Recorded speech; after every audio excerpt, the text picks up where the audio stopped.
A film producer out of Cleveland, Ohio, has accused Umar Johnson of some very unsavory behavior, and we got to get into it, y'all. So stay right there.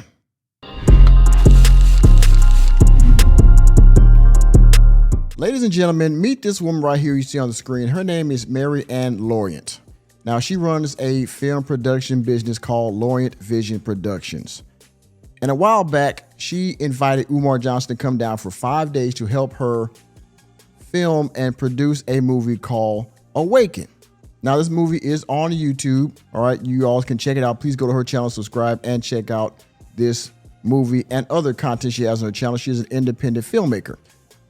Now, during the time that Umar Johnson was in her care, he was engaging allegedly in some very debaucherous behavior and some other things that she talked about actually before he even came down there that she heard about, because she is also a part of the conscious community. Now, the story I'm going to tell you about in this video will also connect with another incident that she will talk about later on in this video, which I will talk about in a separate production myself. But Umar Johnson was engaging in hanky-panky with the woman, and things went sideways. And we got to talk about it because this man that always talks about business before back shots, okay?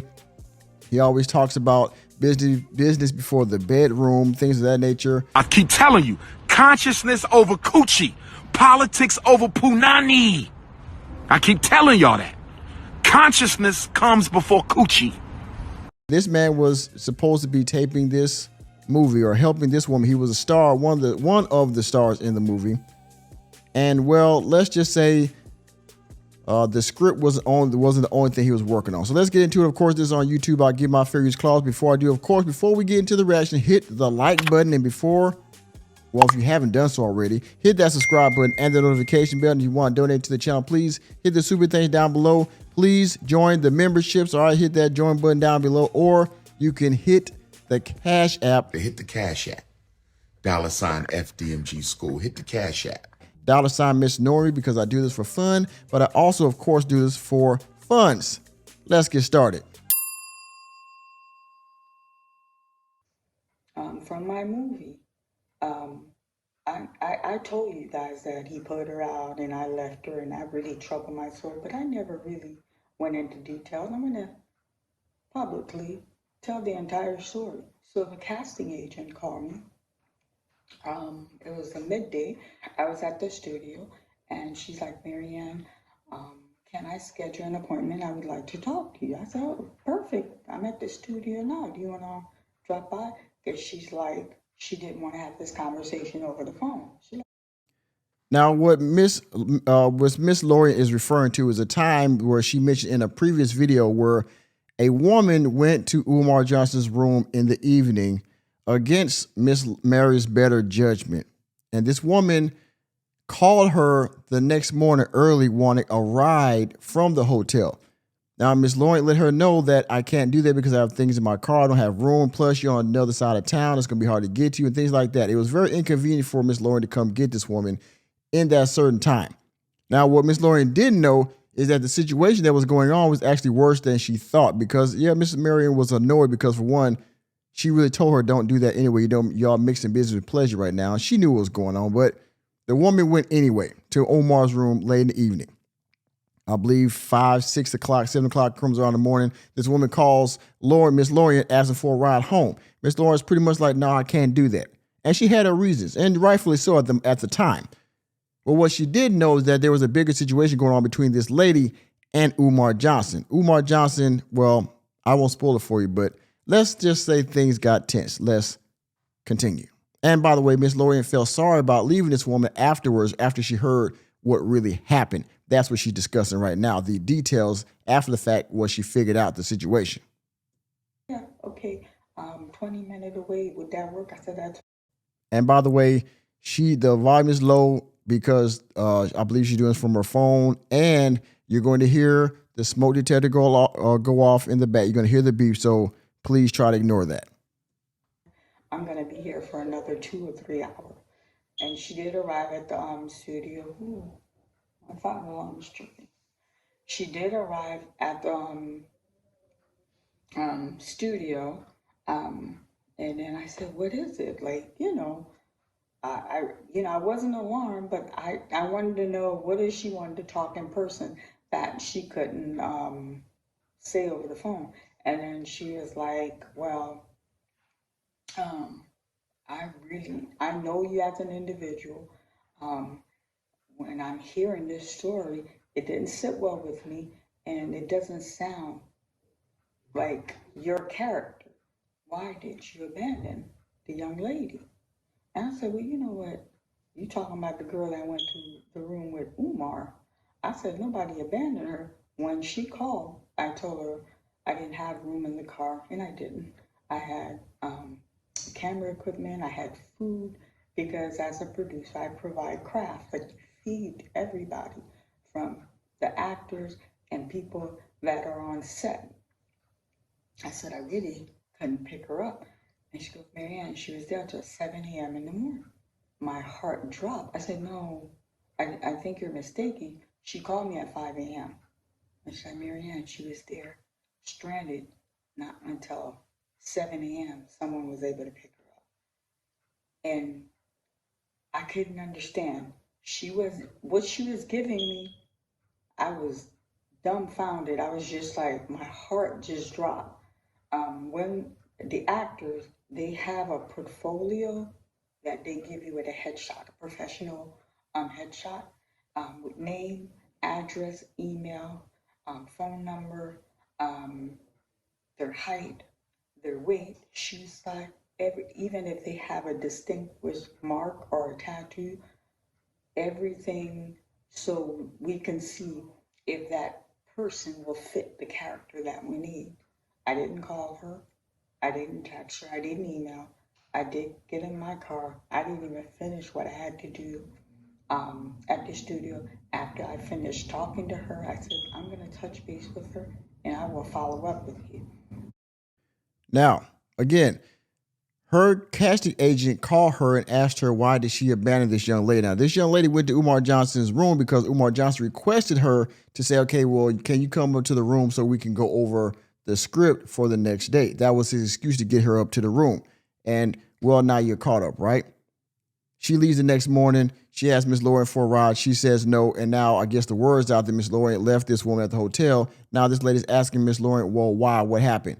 And so I guess she's figuring out now that something's afoot. Something's more than just I need a ride. So she went to this woman's house to ask her directly what happened and to, I guess, apologize for leaving her. You know what I'm saying? Which to me is admirable, right? And this is where she gets the full story of what happened that night.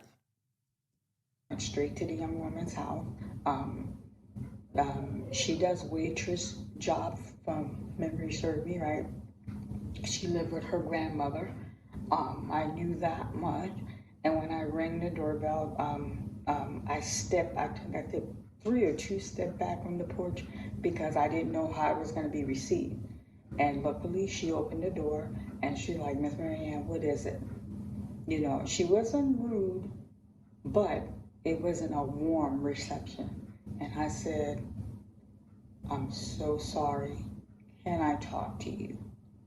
And then I did get emotional. And she's like, Miss Marianne, what you crying for? What's wrong? I said, I just need to talk to you. Can I please talk to you? I'm so sorry. And then I remember she's asking me, what you sorry about? And then she got, well, my grandmother, she don't like, unexpected guests. So we sat on the porch. There was some plan. You could tell the grandmother was into plan. We sat on the porch. I said, tell me what happened. From what I'm being told, you were stranded from 7 a.m. So yes, Miss Marianne. He asked me to come. He wanted to go over the scene. He said, come on. I don't know if she was telling me the truth or in other words, she said he asked her to come. He wanted to go over some scene, but there was some flirting on both parts. So she was a willing participant. She went to the room. So she said when she got to the room, everything was cool. And then she said, I don't have to get into detail. She was very detailed with me, but I don't have to get into detail. You guys understand what took place. Consciousness comes before coochie. By the way, Miss Lauren is, I believe she is, her lineage is, I believe, from the island. So that's why she's not pronouncing some of her words all the way. That's why she said scene instead of scenes. But I'm sure you can deduce what she's saying. But anyway, woman went to the Umar's room willingly to go over the lines. One thing led to another. Again, this was consensual at the moment, right? But like I said before, the interaction between this woman and Umar will go south very soon in the morning before she calls Miss Lauren to get a ride from the hotel. And she said, after that, he said, you need to leave. And then she told me, she's like, I told him, I said, when you asked me to come, my cousin said, there's not enough gas for me to drop you and come pick you up. Or you're going to have a ride back. And I told them when I was on the phone with you, you told me, come on, we'll figure it out. And she's like, I don't have a ride back. I can't leave. And she said he was insisting, you can't stay here.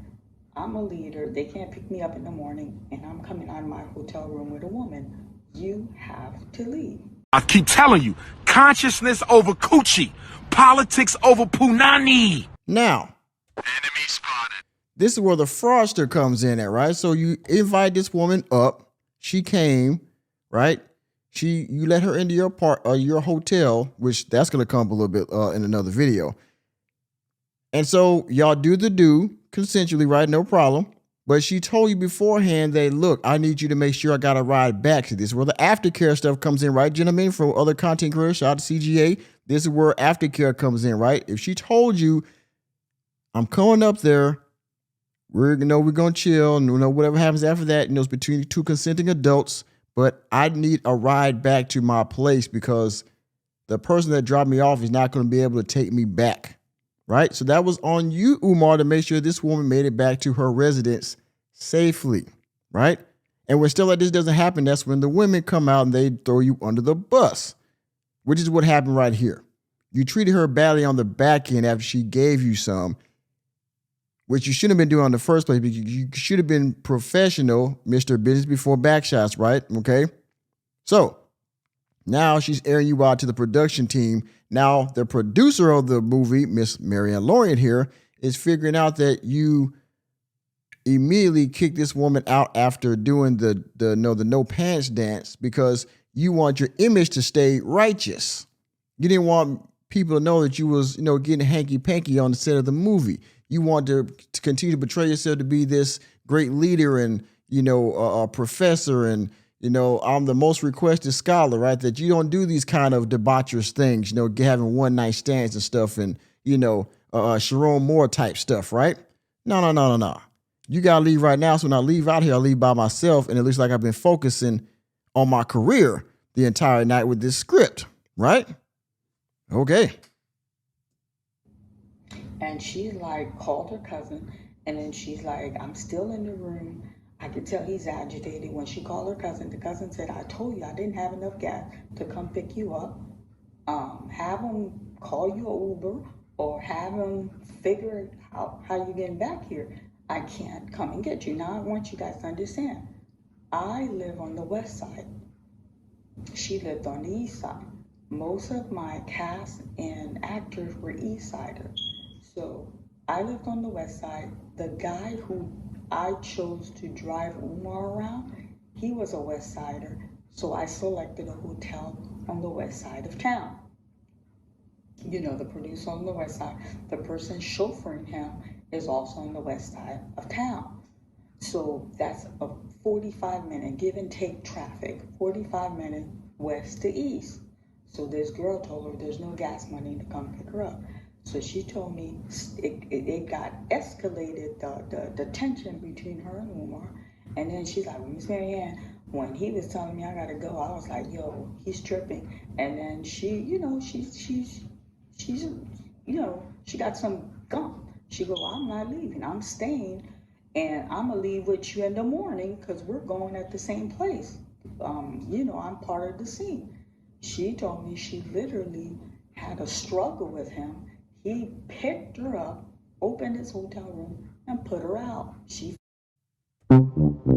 Okay, so not only did the good doctor was playing hanky-panky during the night before he's supposed to go on and perform more on this movie, right? Got this woman in the room. They do their thing. He says, "No, you got to leave," which I'm sure was very insulting to this woman, right? That's very insulting to any woman, right afterwards, right?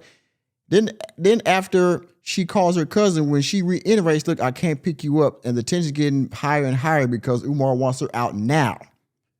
And so she's like, she tries to stand her ground. So, Umar, no, I'm not going to where I'm staying here. We're both going to leave in the morning because we're both going to the same place, back to the set. And he can't do that because his image, right? Now, I know this motherfucker probably had money to get an Uber or something. Sorry, YouTube. I know this man probably had money to get this woman an Uber or something to get her ride. And he decided not to, just to stand his ground or whatever heck he was trying to do, right? And so she says, "No, I'm not going." And you know what this guy does? He physically picks her up and puts her out of the room. Now, what if this woman had to call the police on Umar that night because, hey, this man put his hands on me, blah, blah. What this man got locked up for DV that night, huh? For putting your hands on the woman, for kicking her out. See, if you hadn't done this in the first place, you wouldn't be in this situation. Or if you had just got her a ride like you agreed to in the beginning, none of this would be talked about. It would still be under wraps. It would still be behind the curtain. Nobody would know. And you would still look like the good doctor that you portrayed to be. Let's continue. She's like, "I fought, but I couldn't overpower him. He overpowered me. He put me out." So when he put her out and locked the door, this girl, she told me she started banging on the door, kicking the door, using profanity. And I guess she said she didn't know if it's the room to the right, room to the left, but apparently they called the front desk, and front desk came, and they're like, "What is the problem?" She's like, "I'm staying here. He put me out." They're like, "Are you a registered guest to the room?" She goes, "No, it's his room, but he invited me here. I don't have a way home. I need to get back in the room." They're like, "It's his room. If he doesn't want you in there, he has a right to ask you to leave. So now you're disturbing other guests, so we're asking you to please leave. And if you don't leave, we're going to call the authorities and have you removed from the premises." And then when she realized these people were tripping, she told me she went to sit in the lobby. But because she caused so much of a commotion, they're like, "No, we don't even want you in the lobby. We want you off the premises." Okay. And to be fair, well played out, Umar. You got her out of the room. So now you don't have to let her back in because she's not, a patron of the establishment, the hotel. And she also was not a guest in your room. So technically, she can't come back in, right? Well played. However, you physically put her out, and now she's upset, so she's causing a ruckus in the hotel. So she can't even sit in the lobby now and wait for sunrise or wait for somebody to be available to pick her up. So now they want her off the property altogether. So this is when she starts making phone calls and start trying to get a lifeline together to get her back to her place, right? This is what has happened. And I believe this woman I believe Miss Lauren actually had to pay this woman out because I think after this whole thing went down, she didn't come back to the movie. So Miss Lauren had to replace this one, I believe, in the movie because after all this stuff happened. So that was another further expense on her, besides mentally having to deal with the fact that she feels bad for abandoning this woman in a very difficult time on the count of Dr. Umar, by the way. And then she said when they put her out, it was 4 o'clock when Umar put her out of the room. So she's 4 o'clock in the morning. She called her the dude she talked to. She called a certain amount of people, but there was no one who was able to come through. So she told me by 5 o'clock, she kind of ran out of people to call. So she called me to ask me to come get her. And I told you guys, I was under a lot of stress. That doesn't excuse what I did, but I kind of was angry with her because when she told me she was in Umar's room, I'm like, who told you to go to that man's room? And first of all, I want everybody to maintain a professional decorum. I just, I thought that was reckless on her part going to this man's room. And she's not wrong about that. You were supposed to remain professional. You weren't supposed to go to this man's room and be doing the no pants dance, doing the hanky panky while you guys are supposed to be filming for the next, 3-5 days a week. By the way, Umar rushed his part in the movie because Miss Lauren wanted him to be there for I think 7 days. He was complaining about he had another speaking engagement or something else going on. So she condensed his filming time down to 3 days, and they were literally filming, she said 12, 15 hours a day to get all of his parts into the movie because he was leaving and going to another speaking engagement. So Miss Lauren bent over backwards to make sure that Umar had the proper time and opportunity to be in this movie, right? So she went above and beyond to make him comfortable. She got him the best room I think that they had available for the place that he was in, which he complained about the room, which that's another story. She put you up in a hotel, made sure you had all accommodations, made sure you had a driver and chauffeur to take you wherever you wanted to go, at least within a reasonable amount of time during the day, right? And that wasn't enough for you. And yes, like I said, Miss Lauren was right to be upset with this woman. Even though things had happened, Miss Lauren had a right, in my opinion, in the beginning to refuse her a ride. Now, she would never know what actually happened, but I mean, I know she feels bad about it on the back end, but she wasn't wrong for leaving her. You went against the wishes of the director, and really your own professionalism. So, yeah. He's here for 3 days. I'm trying to get this movie done. I didn't want any issues, family, because I'm juggling so much. So I left her, and I said, well, after you left me, why didn't you call again? Like I don't understand 7.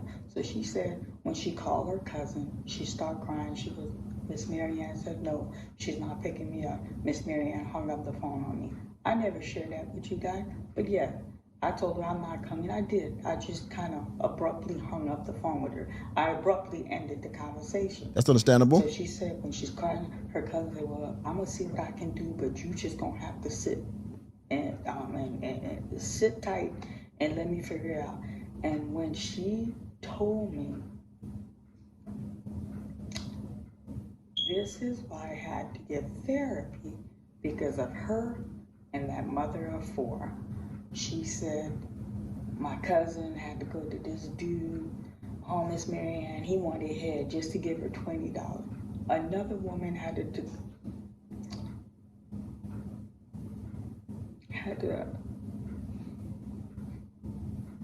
put herself in a vulnerable position to get $20 to put gas in the car to pick her up. And that really bothered me because that was out of character for me. I should have picked her up. She was 8 minutes away, give and take, and I didn't pick her up. But in my mind, I don't know what I was thinking. I didn't pick her up. So this girl got put out this room 4 a.m. in the morning and then didn't get her cousin to come get her at 7 a.m. All right. That was enough of that. But y'all see what's going on here, right? So to end it, Miss Lauren hung up on her, rightfully so. She's run out of options, so she called her cousin back, frantic, crying, saying, hey, I need to get out of here. Her cousin says, you know what? All right, whatever. Sit tight. I'm going to figure something out. I'll get back with you, right? And so, her cousin had to get a bond fixed. Her cousin had to get a bond fixed in order to get gas money to go down there and get her because Umar kicked her out after getting what he wanted and not making sure she made it back home on his account. Huh? So, and of course, the cash register, I'm making a joke about that, but y'all see what's going on a serious note. None of this would have happened if Umar had taken care of what he was supposed to take care of. And so now putting this woman in a bad situation to have to go against her word and having her cousin have to back down off of her word to make sure all parties were safe, because Umar probably went back to sleep like, all right, whatever. He comes back down next morning and goes do his lines in this movie like nothing happened. Like he don't give a damn. What kind of righteous Pan-African prince is that, ladies and gentlemen? I'll leave you to debate that and comment down in the comment section. With that being said, thank you for attending another episode of the Working Man Podcast. I am your host, Nicholas J. Fury. Let me know what you think about the Prince of Pimpin' and Pan-Africanism and his debaucherous behavior. And we got another one coming back because something else happens that involves a young man.